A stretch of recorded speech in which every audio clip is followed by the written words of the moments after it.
Yuk jadi bagian dari dakwah kami. Dukung operasional dakwah dan sosial kami, raih pahala amal jariah yang terus mengalir sampai hari kiamat. Ya. Oke, Kak Irsyad. Mungkin selanjutnya untuk memperkuat tentang anak-anak muda tadi Ustaz, di mana kita melihat sekarang itu mungkin hal ini salah satunya terjadi dikarenakan anak-anak muda sekarang mulai melihat pacaran itu sebagai hal yang sangat dinormalisasi Ustaz. Bahkan kita perjalanan ke sini pun mungkin sudah beberapa banyak anak-anak muda bahkan berhijab, mereka mungkin berjalan bersama dengan laki-laki non mahram yang mungkin dapat kita kategorikan seperti itu. Dan mungkin bagaimana sih caranya untuk menasihati anak-anak seperti ini dan juga bagaimana peran kita sebagai orang tua untuk menasihati atau mungkin anak-anak kita, saudara-saudara kita juga Ustaz. Tafadhol Ustaz. Memang teman-teman sekalian peran orang tua sangat besar, itu yang pertama ya. Bagaimana dia merasa anak-anak itu adalah tanggung jawab dia dan dia akan diminta pertanggungjawaban oleh Allah Subhanahu wa taala. Kata Nabi SAW, kalian akan diminta pertanggungjawaban atas semua yang kalian bertanggung jawab. Ya, kalian diberikan amanah atasnya sampai seseorang akan ditanya tentang keluarganya. Jadi seorang laki-laki akan ditanya tentang istrinya, tentang anaknya, akan ditanya oleh Allah Subhanahu wa taala.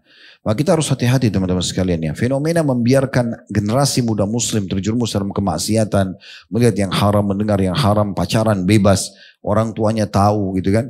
Dan itu bermula dari hal-hal yang sepele, tidak dibiasakan pakai hijab, tidak diajarkan mana halal dan haram tentang agama. Ini semua akan ditanya oleh Allah Subhanahu wa taala. Bagi Anda generasi muda muslim harus di masa-masa justru yang sekarang potensi diri Anda sangat besar itu ya, dan rasa ingin tahu itu jauh lebih besar dibandingkan orang yang sudah berumur, maka itu digunakan di atas ketaatan kepada Allah. Harusnya begitu. Masa muda bukan dipakai seperti yang sering diviralkan di tengah-tengah masyarakat kita itu ya. Mumpung masih muda nikmati saja. Nikmati maksudnya dalam kemaksiatan. Silakan mabuk-mabuk, silakan coba ini, silakan berzina dan segala macam. Nanti kalau sudah tabrakan, mati di diskotik atau dia terkena penyakit AIDS atau dia malah kena penyakit LGBT dan segala macam, baru kemudian orang tuanya merasa terganggu dengan itu semua. Padahal sebenarnya ini ya terjadi karena masalah mereka. Oleh karena itu teman-teman sekalian hati-hati. Jadi kontrol pergaulan kita teman-teman. Apa yang haram dalam agama diharamkan, tinggalkan. Apa yang dihalalkan kita nikmati.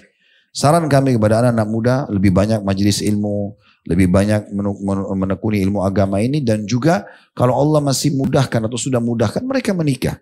Kata Nabi SAW, ya ma'syarasy syabab, wahai sekalian anak muda. Nabi SAW panggil yang masih muda-muda memang.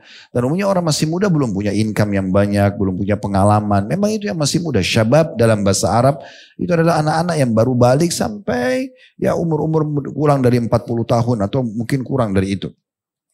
Siapa yang bisa ba'a ini terjemahannya mampu dari sisi finansial, ada yang mengatakan itu, ada juga yang mengatakan mampu dari sisi biologis saja.